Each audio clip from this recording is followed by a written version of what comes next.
राधे राधे साथियों। हरी कृपा से एक बार फिर से मैं आपके सामने प्रस्तुत हुई हूँ अपने चैनल कृष्णा माखन चोर पर एक बहुत ही सुंदर, रोचक और कर्णप्रिय प्रसंग के साथ, जब भगवान श्री कृष्ण राधा रानी बने। आइए सुनते हैं इस रोचक और कर्णप्रिय प्रसंग को। साथियों, एक बार राधा रानी निकुंज में विराजमान थीं और उनकी सेवा में उनकी सखियां दिन रात लगी रहती हैं। तो भगवान श्री कृष्ण ने सोचा कि राधा रानी की सखियां दिन रात उनकी सेवा करती हैं, उनके आगे पीछे लगी रहती हैं, तो क्यों ना आज मैं रूप बदलकर राधा रानी बन जाऊं, तो देखूं कि ये सखियां दिन रात राधा रानी की सेवा कैसे करती हैं। भगवान श्री कृष्ण ने राधा रानी के रूप में श्रृंगार किया और बिल्कुल वैसा ही रूप बनाकर निकुंज में प्रवेश कर गए। वहां पर राधा रानी की सखियां थीं। तब भगवान श्री कृष्ण वहां जाकर बैठ गए। तब उनकी सखियों ने भगवान श्री कृष्ण, जो कि राधा रानी बने थे, उनको प्रणाम किया। तब भगवान श्री कृष्ण, जो कि राधा रानी बने थे, उन्होंने सखियों से कहा कि जाओ, तुम्हारी स्वामिनी आ गई हैं, उनके लिए कुछ जलपान लेकर आओ। तब वो सखी हंसी और वहां से तुरंत चली गई। तब भगवान श्री कृष्ण ने सोचा, अरे, इसने तो कोई सेवा ही नहीं करी और ये हंसकर चली गई, कुछ गड़बड़ तो नहीं है। तुरंत ही उन्होंने अपना रूप देखा श्रृंगार भी बराबर है, सब कुछ ठीक है। फिर दूसरी सखी आई। तब भगवान श्री कृष्ण ने कहा कि जाओ, मैं राधा रानी हूँ, तुम्हारी स्वामिनी हूँ, जाओ मेरी सेवा में कुछ लेकर आओ। तब वो सखी भी वहां से चली गई। तब भगवान श्री कृष्ण ने सोचा कि आखिर बात क्या है, जब श्रृंगार ठीक है, रूप ठीक है, ये सखियां मेरी सेवा क्यों नहीं कर रही हैं। तब उन्होंने सखियों को बुलाया और इसका कारण पूछा कि क्या बात है, तुम लोग अपनी स्वामिनी की सेवा क्यों नहीं कर रही हो। तब सखियां हंसी और बोली, अरे कन्हैया, तुम राधा रानी जैसे वस्त्र, आभूषण और श्रृंगार तो धारण कर सकते हो, लेकिन राधा रानी का हृदय और स्वभाव कहाँ से लाओगे। इसके लिए तो तुम्हें राधा ही बनना पड़ेगा, क्योंकि साथियों, आप तो जानते हैं कि हमारी राधा रानी कितनी करुणामयी सरकार है, त्रिभुवन के स्वामी, और यहाँ तक कि काल भी जिसके अधीन है, वो है हमारी राधा रानी। चामुंडा की शक्तियाँ जिनके अधीन हैं, वो आदि शक्ति है राधा रानी, क्योंकि राधा रानी का एक नाम आद्या भी है, क्योंकि वो आदि शक्ति है। हम सब प्राणियों में जिस परमात्मा की आत्मा का अंश है, उस परमात्मा की आत्मा है राधा रानी, क्योंकि राधा रानी का एक नाम है कृष्ण आत्मिका, यानी कृष्ण की आत्मा। ब्रह्म रस, कृष्ण रस और हरि रस से भी बड़ा जो महारस है, वो है राधा रानी। साथियों, हरि रस निष्ठा की पराकाष्ठा है और महारस की पराकाष्ठा है राधा रानी। तो वो कितनी असीम शक्तियों और दिव्य ऊंचाई से भरी हुई हैं, इसकी कल्पना मात्र भी हम लोग नहीं कर सकते। तब सखियों ने कहा कि बताओ कन्हैया, तुम राधा रानी जैसा हृदय और स्वभाव कहाँ से लाओगे। तब भगवान श्री कृष्ण ने कहा, ठीक है, मैं कलयुग में चैतन्य महाप्रभु के नाम से स्वर्ण वर्ण में मायापुर बंगाल में जन्म लूंगा, जिसमें हृदय राधा रानी का होगा और शरीर होगा श्री कृष्ण का। तब साथियों, आज से लगभग 500 साल पहले बंगाल मायापुर में प्रभु श्री कृष्ण और राधा रानी का युगल स्वरूप में जन्म हुआ।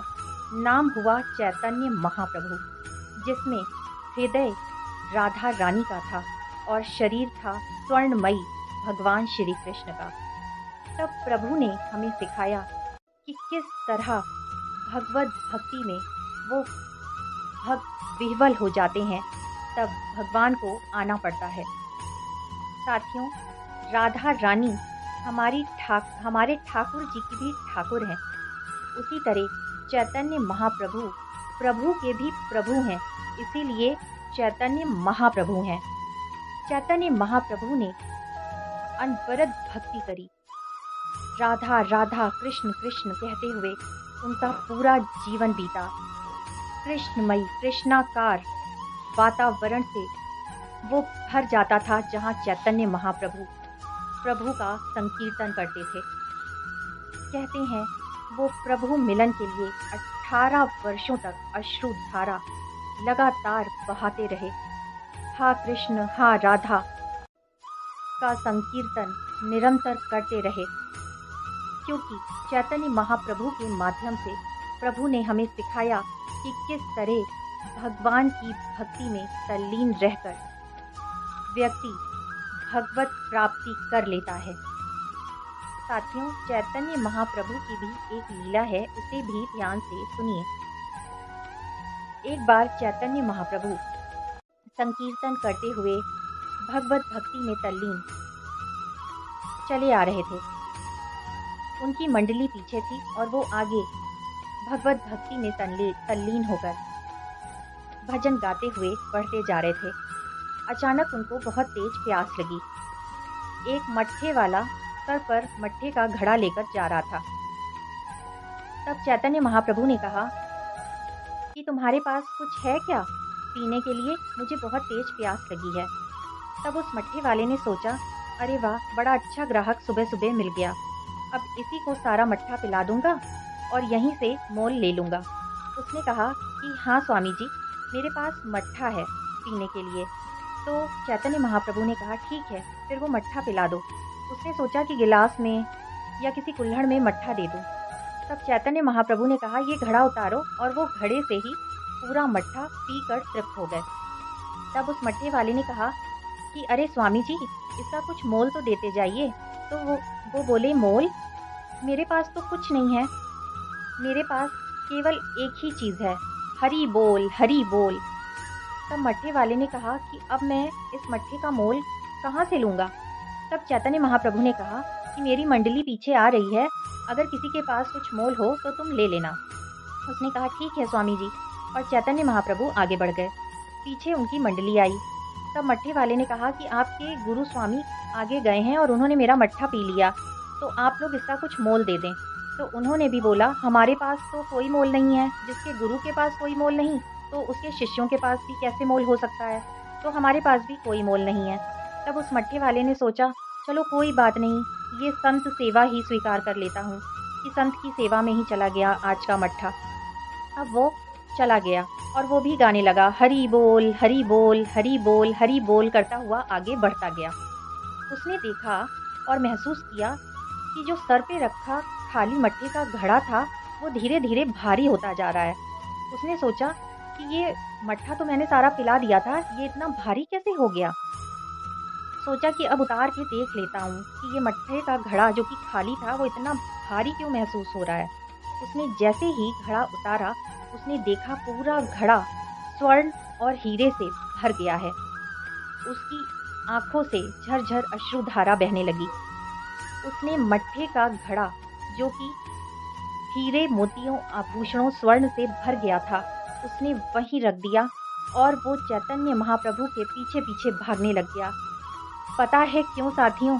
वो उस स्वर्ण आभूषणों से प्रसन्न नहीं हुआ।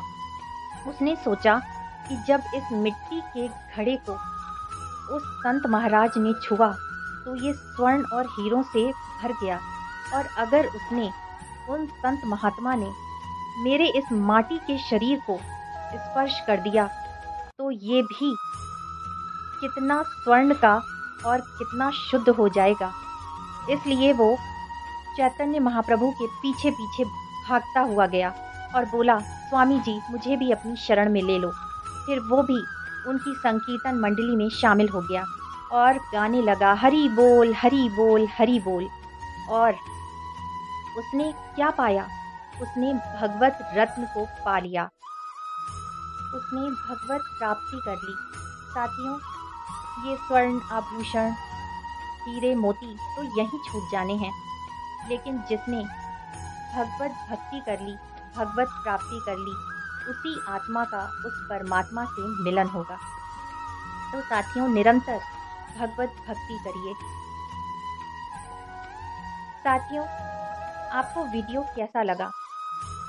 प्लीज़ कमेंट बॉक्स में बताइए, और अगर वीडियो पसंद आया तो प्लीज़ ज़्यादा से ज़्यादा लाइक कीजिए, शेयर कीजिए और सब्सक्राइब कीजिए। फिर से मिलेंगे अगले वीडियो में मेरे चैनल कृष्णा माखन चोर पर। तब तक के लिए राधे राधे।